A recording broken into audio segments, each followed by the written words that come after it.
founded ICI primarily out of a belief that the university and its people had a great deal to offer to the development of services for people with disabilities in our society. The Institute on Community Integration has a unique strength in being seen as having more understanding of how community programs work for folks with intellectual disabilities and developmental disabilities. It's not real regimented. It's not like there's some guy in charge who tells everybody else what to do.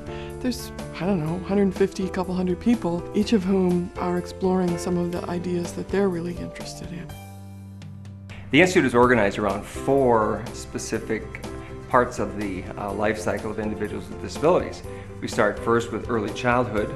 We operate with school-age young people as well, individuals in K-12 programs throughout Minnesota and nationally.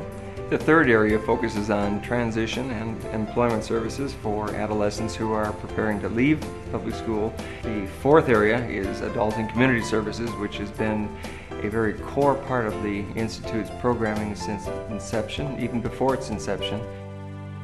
SEED's involvement or SEED's participation and collaboration with ICI is, I think, a really nice example of inclusion. If you're interested in young kids, one of the groups of kids that shows up are kids who have special needs, including kids with disabilities. If you're interested in how kids with disabilities spend their time, you have to think about inclusive environments. What we do at ICI that is a little different than other projects at ICI is all of my work focuses on working with American Indian high school and college students. High school students, helping them stay in high school, find interest in high school, and set goals for themselves for after high school. So heavy transition activities. At Fond du Lac Tribal and Community College, one of our specific projects is to look at developing a 4-year degree program in sustainable development. And we're focusing on 4 areas: small business entrepreneurship, clean energy, sustainable development, and planning and law in American Indian communities. This is one of the most dynamic organizations on the university campus, where research, education, and the commitment to the public good come together in a truly meaningful way. The Institute on Community Integration is really a place that inspires people to learn and to try out things differently. The College of Direct Support's a wonderful example of that, because when we were creating our vision, the capacity of the internet and having high speed was not really there yet. It was there for only a handful of people. With our partners, we took that vision and really pushed the limit of the technology 4 or 5 years ago, so that today end users could really be using a product that was of the highest quality.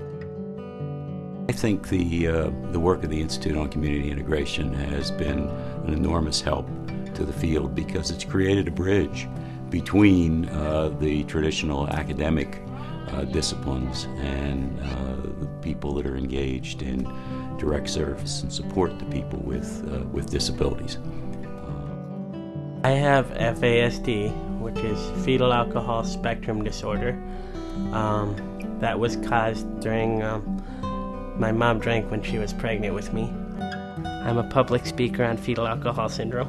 I currently serve on the ARC of Hennepin Carver as well as ARC Minnesota Board of Directors.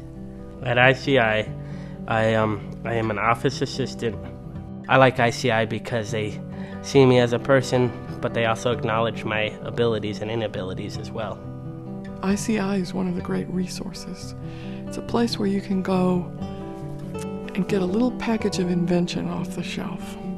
You can go and sit down and work with people on a project, talk to people about your needs, and have some of the best minds in the country, really, then pick up your problem and say, what could we do about that? How could we do that differently? How could we think about this differently? One of the important things about working here is that you do work with people in the community, people with disabilities, advocacy organizations that are really leading new visions and new opportunities. And it's just really hard not to be caught up in the excitement of that social change. We have a rich and varied history with ICI, going back probably 15 years. It really involves research, evaluation, a lot of training programs. Having ICI just literally 3 blocks away has been a tremendous advantage for us. It's been that blend of the practical side with the latest research and the latest academic side that has come together. You know, it's a situation where 2 + 2 = 6. I am been involved in so many really interesting and enjoyable projects. Probably one of the things I enjoy the most is being out in community places and visiting families in their home, really talking to the people that are making a difference for people with disabilities. No matter the topic, our reality is to change reality. And so we work really hard to create an inspiring vision of how things should or could be, and then we push systems in different ways, either through demonstration or through data, to change toward the direction that we've identified. We've rode along on a real wave of change over the years. It's been great fun, and hopefully we've been useful. ICI will continue to be youthful.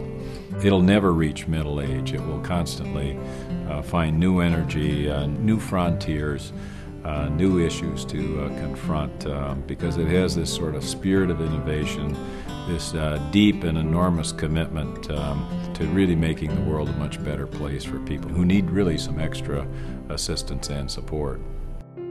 As we look forward, I think one of the things that we have to realize is that our history is important. Our history is a really critical foundation, but in a very important way, it doesn't really tell us what comes next. It doesn't really constrain us about what comes next.